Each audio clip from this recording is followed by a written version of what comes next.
You're alone in the kitchen making coffee and you start talking, out loud, to no one. Maybe you're narrating what you're doing.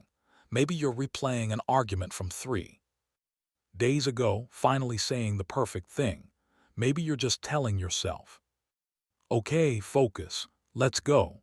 And then you catch yourself and feel that flash of embarrassment. Even though nobody is watching, society has a name for people like you. Crazy, weird, a little unhinged, they make jokes about it. Oh, you talk to yourself. The first sign of madness. You've laughed it off. Maybe you've even tried to stop. But psychology says you've been misreading yourself this entire time. Talking to yourself when alone isn't a quirk to be ashamed of. It is one of the clearest behavioral signals of a distinct cognitive profile. Research in neuropsychology shows that people who naturally self-verbalize aren't losing their mind. They're using it at a higher level than most people around them ever will. Before we break down exactly what your self-talk reveals about your brain, let me know in the comments, what do you usually talk to yourself about, because the answer might surprise even you. Trait 1. Your brain processes reality at an unusually deep level. Most people experience life, you narrate it. When something happens to you, your brain doesn't just register it and move on. It needs to fully process it, examine it from multiple angles, understand it completely.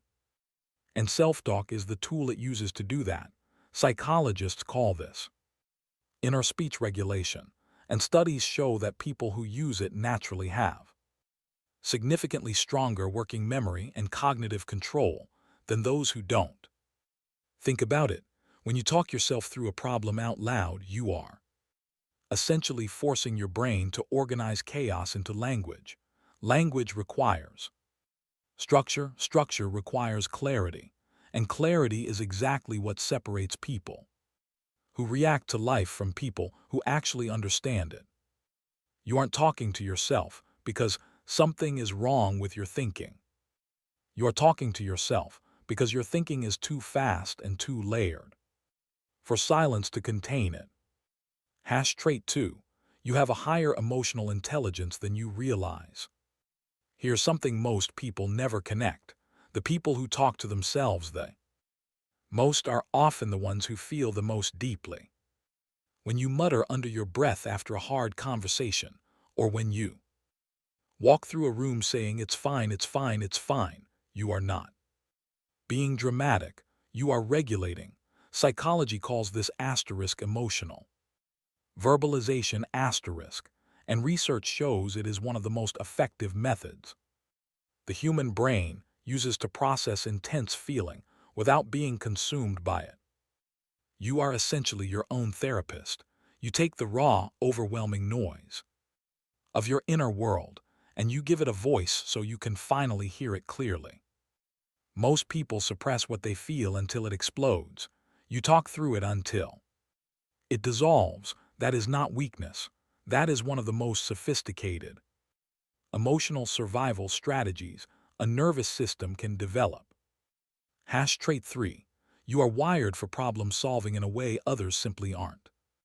There's a reason the smartest engineers, writers, and athletes in the world all talk to themselves. It is not coincidence, it is architecture. Studies on high performers consistently show that self-directed verbal coaching, talking yourself through a challenge step by step, dramatically improves both accuracy and execution.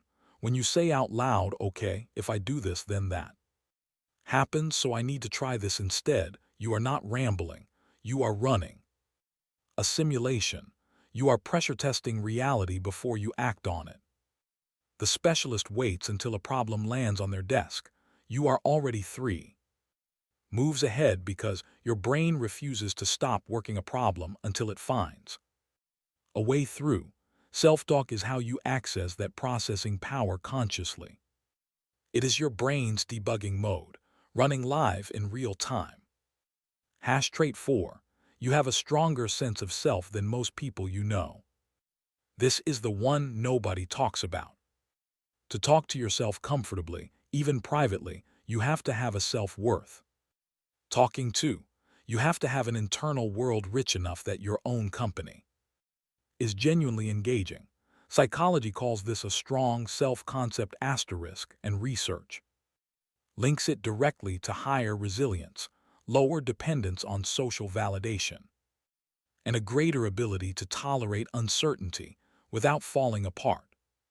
Most people need constant noise around them because silence forces them to sit with a self they haven't fully met yet.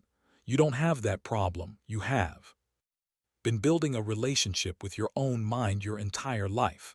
That internal companionship is not loneliness. It is one of the rarest forms of psychological security that exists. People spend years in therapy trying to find what you access naturally every time the room goes quiet. So the next time you catch yourself talking out loud to an empty room, stop apologizing for it. Your brain is not broken. It is busy. It is processing, regulating, solving, and strengthening itself in ways that most people's minds simply never do. You weren't talking to no one. You were talking to someone who knows you better than anyone else ever could.